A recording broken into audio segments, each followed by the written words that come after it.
أعوذ بالله من الشيطان الرجيم. Kita akan mencoba untuk mempelajari kitabullah tabaraka wa ta'ala, bagaimana cara kita membaca Al-Quran dengan benar sesuai dengan perintah Allah Rabbul Izzati wal Jalalah, warattilil Qur'ana tartila.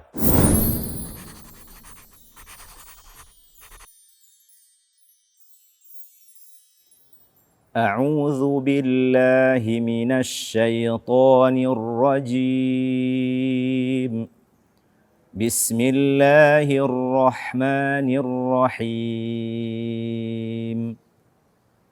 والعاديات ضبحا فالموريات قدحا فالمغيرات صبحا فأثرن به نقعا فوسطن به جمعا إن الإنسان لربه لكنود وإنه على ذلك لشهيد وإنه لحب الخير لشديد أفلا يعلم إذا بعثر ما في القبور وحصل ما في الصدور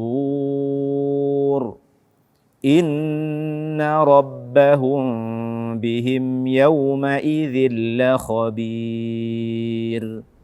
Assalamualaikum warahmatullahi wabarakatuh. Alhamdulillahi rabbil alamin. Wassalatu wassalamu ala ashrafil anbiya'i wal mursalin, nabiyyina Muhammadin wa ala alihi wa ashabihi ajma'in. Kaum muslimin dan muslimat, as-saimin was-saimat yang dimuliakan oleh Allah Azza wa Jalla. Kembali kita lanjutkan pembahasan kita. Kita masih berada pada surat yang sama, yaitu pada surat Al-Adiyat, yang pada hari ini insyaallah taala kita akan terangkan kesalahan-kesalahan yang sering terjadi ketika kita membaca ayat ke-6 pada surat yang mulia ini. Kesalahan pertama, tidak memberikan hak gunnah pada nun bertasydid atau gunnah musyaddadah di awal ayat ini.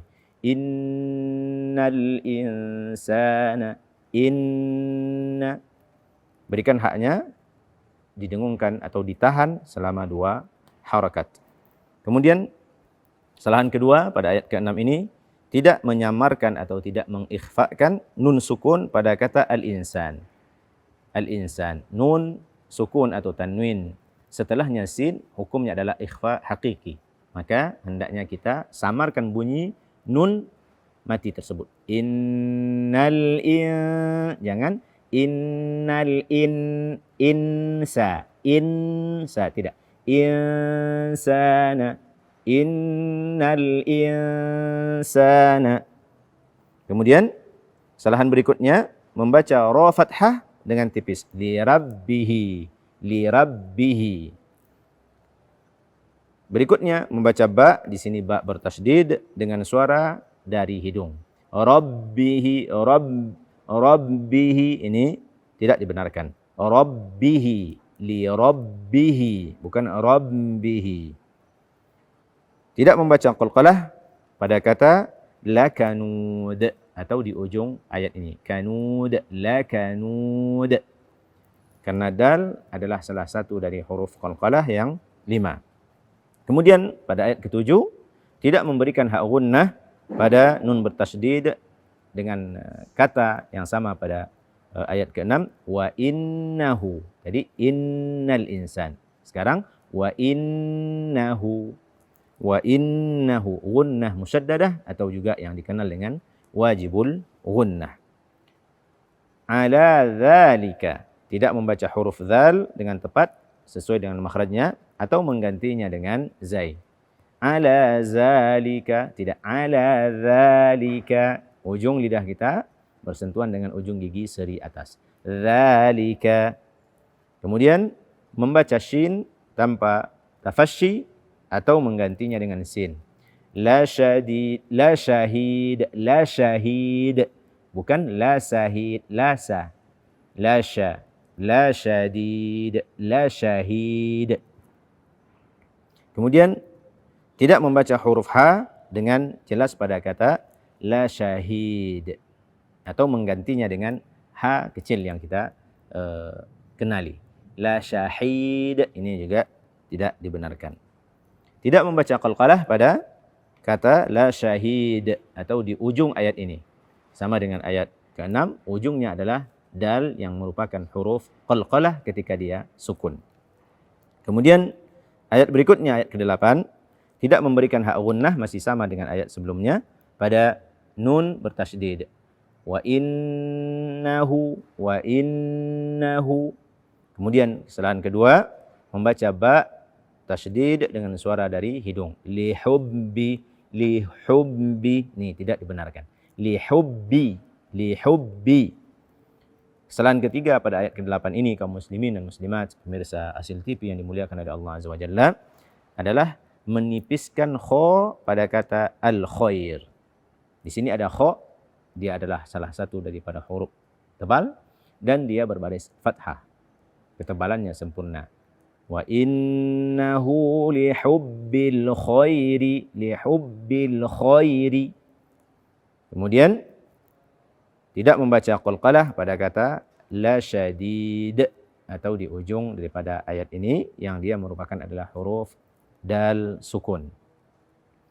Kita lanjutkan kesalahan pertama pada ayat ke-9, membaca ain dengan suara tertahan. Di ayat ke-9 ini terdapat dua ain sukun, ya'lamu bu'thira. Jangan dibaca ya'lamu bu'thira. Akan tetapi bacalah dengan bainiyah atau at-tawassut.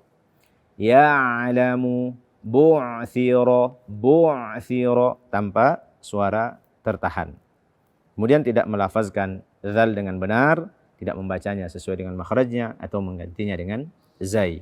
Idza bukan iza. Kemudian membaca ra fathah dengan tipis. Bu'thira tidak bu'thira.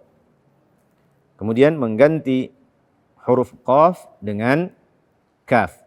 Kubur tidak qubur. Ma fil qubur.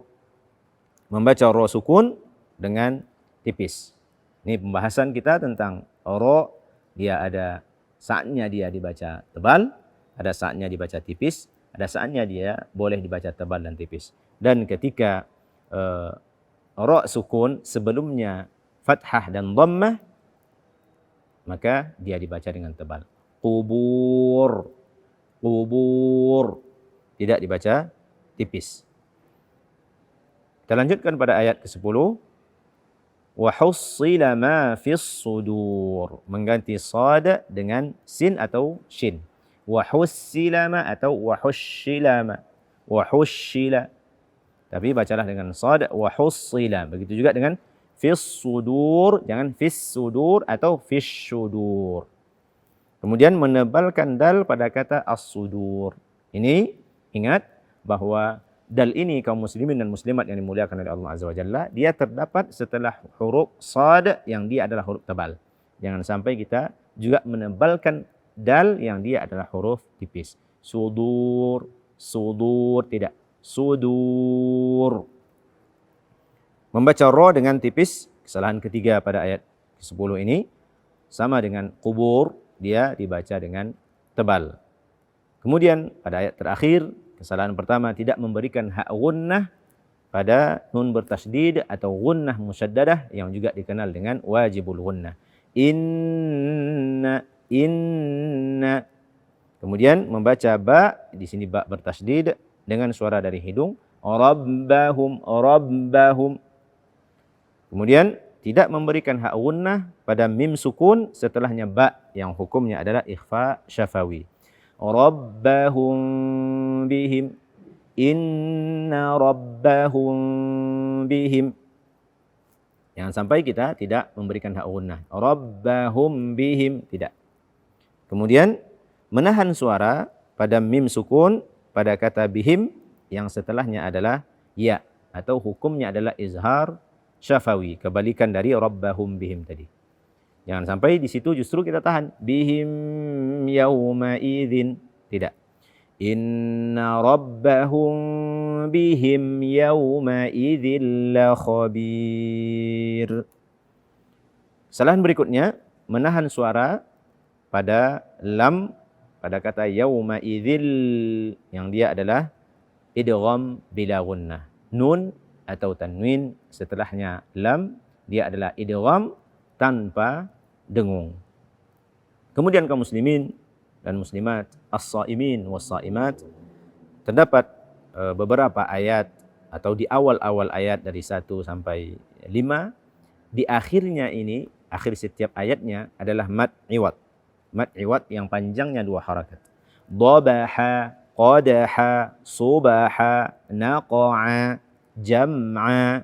Jangan sampai kita kurangi dia dari 2 harakat atau kita lebihkan. Wal 'adiyati dhabaha. Ini tidak dibenarkan karena panjangnya hanya 2 harakat. Kaum muslimin dan muslimat, was-saimin was-saimat, demikianlah pembahasan kita pada hari ini. Semoga bermanfaat bagi kita semua dan tidak lupa kita berdoa kepada Allah Azza wa Jalla agar Allah Azza wa Jalla menerima ibadah kita, menerima puasa kita pada bulan yang mulia ini, menerima salat-salat kita, menerima qiyam kita, sehingga kita menjadi hamba-hamba Allah yang bertakwa. Subhanakallahumma bihamdika asyhadu an la ilaha illa anta astaghfiruka wa atubu ilaika. Wassalamu alaikum warahmatullahi wabarakatuh.